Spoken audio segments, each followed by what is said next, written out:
What's up, guys? This is Bobo Jones in my part 2 series of taking place here in Playa Vista, the yuppiest place on earth.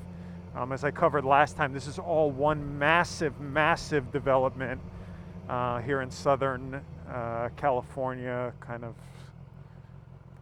near like Venice and Santa Monica, I guess, are the most famous places near here. But yeah, this entire thing is being developed brand new. Every building around here is brand new. And the point of it is to cope with they call this Silicon Beach. It's like this explosion of tech companies over here. And all of the rich people that work in them need a yuppie environment to live in and be happy in. Or give the impression that they're happy at the very least. Who knows if they really are, as most of them are working 80-hour weeks. But at least they're making like $300,000 to $500,000 a year, right? And that's not bad. So yeah, I'm here, and today I wanted to talk about progressing in your riding. Last time I talked about should you start riding, and this time I want to talk about when you do start riding, the best way to kind of progress. I was very fortunate. When I started riding, probably the first year I started riding, my ride was super easy. And it was a very local, very safe ride. And I actually bought my first bike, the Tiger 800, without even knowing how to ride it.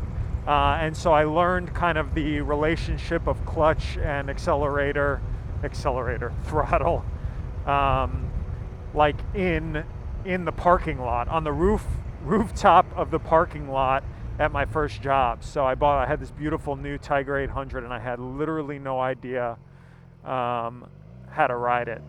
So that was a very interesting experience. And but then even once I felt comfortable enough to start riding it, I still had a really easy local, super peaceful ride to and from work, like on these really little local streets. And there was very few minutes or moments where I was on a dangerous street. So that's where I got really comfortable with the bike and myself on the bike. And I didn't ride in the canyons. I didn't ride on the highway for probably 6 months. I just rode that ride over and over again, got comfortable with turning, got comfortable with low speed, got to the point where the controls felt like second nature for me. You know, it's like playing any new video game, right? When you first get into it, it's really cumbersome.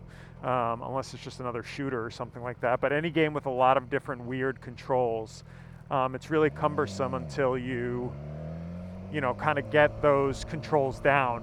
And it's the same with the motorcycle. And the point of wanting to be comfortable with the controls on a motorcycle and really taking your time to master that is that then when you're, in maybe, a sticky situation or something like that, and you have to think fast and react fast, you don't need to think about your controls and what you have to touch.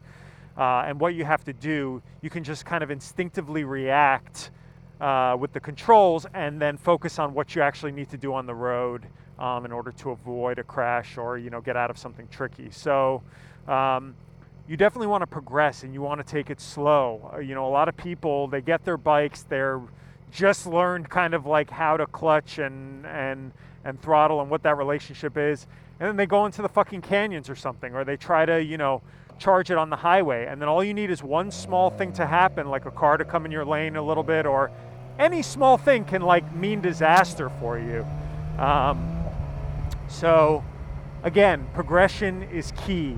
Take it slow. No canyons, no highway right away. Learn your controls, learn your low speed, learn what the bike does in all different situations, because the idea is that it's like any video game, right? It's like any RPG you play, if you guys play RPGs, or any video game where you progress in it, right? When you're a level 1 character, or in our case, a level 1 rider, and you go up against a level 20 boss, or in our case, a level 20 road or road situation, you're just gonna get absolutely crushed and fucked. So that's not how you wanna do it. You wanna build up those experience points, or road experience, and get in enough situations that you're progressing. You're not just rushing into anything. And going up against really tough stuff right off the bat, because that's how you get screwed. So you want to progress nice and slowly. There's no rush. The best way you can keep super safe on your bike Slipped into neutral there, is to just learn all these situations. Get into these things where cars get in your way, but you were going slow enough on a peaceful road. You know what I mean? Then you've experienced the car getting in your way on a peaceful road or turning into your lane on a peaceful road where you're able to brake, so that you're like, you learn, oh, that guy looks like he's about to turn into me, or she looks like she's going to turn into me. I had exactly that story. That happened to me twice on Lincoln Boulevard. I had 2 different chicks. I was in the right lane, 2 different women. Same thing. Not look at their mirrors, not signal, just turn into me. Like right in front of me. No signal, no looking at their mirrors, no nothing. They didn't give a fuck. And I crashed into them. But both times, luckily, thank God, I was driving like, 20 miles an hour, and I crashed into them maybe at 4 miles an hour. So it didn't damage my bike, didn't damage their car, which is awesome. I'm in second gear, obviously not paying attention to my riding. So that taught me, oh, okay, well, when people are acting like fucking idiots or doing something stupid or kind of, nudging in a little bit, then that means they're probably going to turn without my knowledge. And so in the future, when I'm going 60 miles an hour on the highway, where if they did that, then I'd be totally fucked, I can read their behavior and say, okay, good, this person's going to turn into me, so I'm not going to try to pass them now. Or I'm going to get ahead of them because they're fucking retarded and they're going to cross, the double yellows and come into the HOV lane when they shouldn't. So little things like that go a long, long way. And those are the type of experiences that you want to have at slow speeds on easy roads, so that when you get to the serious shit, you can handle it without thinking about it, or you can spot it that it's coming up and react accordingly so that it doesn't absolutely fuck you.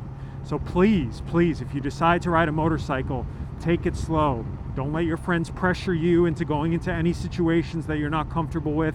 Take it really slow, progress nicely, learn the basic skills, then get comfortable on your bike in different situations, different road conditions, different traffic types, and in general, just try not to ride in crazy traffic. Rush hour in the morning and at night are when people are the absolute most fucking pissed off in their whole lives. And they're more likely to do stupid shit when you're not expecting it. So just think of all these factors as you're learning to ride, so that you can put yourself in the best situation and give yourself the best likelihood to build up the skills, so that when you finally do progress to a level 20 road, you are a level 20 rider at that point. And you can do like nice tight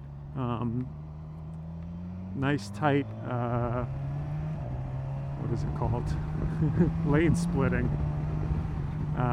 Because you feel nice and comfortable on the bike. Ooh, the bike feels so good. Yes, me and the bike are one. Therefore, we will not get fucked. So that's it, guys. Progress, learn, and level up fully before you. And I'm still leveling up, by the way. I'm still a fairly shitty rider. And when I'm doing things like talking like this, obviously it takes away from my attention. I'm sure there's a lot of guys who can talk and be totally focused on their ride still. I unfortunately am not one of them. So I'm still learning to this day, and I still try not to ride on the highway as much as humanly possible, just because your danger index is way higher there, because it's just cement walls and shit and people acting crazy and driving crazy. Don't ride in people's blind spots like I was just there. And yeah, learn things slowly. That's your best chance of survival. So once you decide you're the kind of person who should ride a bike, take it slow, baby.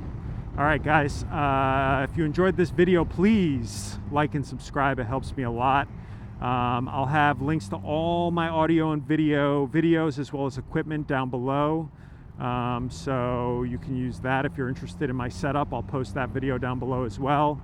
I also have a video I did a while ago just in general about people scaring you from riding a motorcycle and how it's absolutely ridiculous. And if you're somebody who can handle it, and you're somebody who, can handle the responsibility and can take it slow when you learn, then absolutely do it, because it's one of the best things you'll ever do in your lives. So check those out. All that stuff will be in the description below. This is Bobo Jones saying, don't turn, Sienna. Arrivederci, guys. Have a beautiful day. Take it easy and breezy by the ocean, man. It's so beautiful out here. Just enjoy the ride. Don't rush anything. And as TLC once said, don't ever ever go chasing waterfalls, because you ain't ready for them, baby. All right, bye guys. One more thing. Don't ever, ever, ever ride behind a motherfucker with a mattress on their roof. You see this fucker up ahead? This guy right here? I cannot tell you how many times I've had a guy with a mattress on their roof. Those mattresses just fucking fly off. I've seen so many mattresses lying in the middle of the 405, and fucking dumbasses in pickup trucks and SUVs on the side of the road thinking, how did I become such a stupid fucking asshole? At what age did I get hit on the head?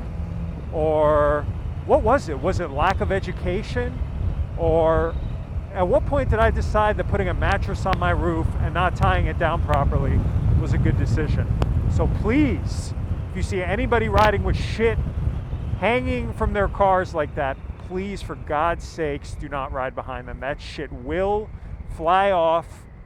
I say as I'm doing it. That shit will fly off and fuck you.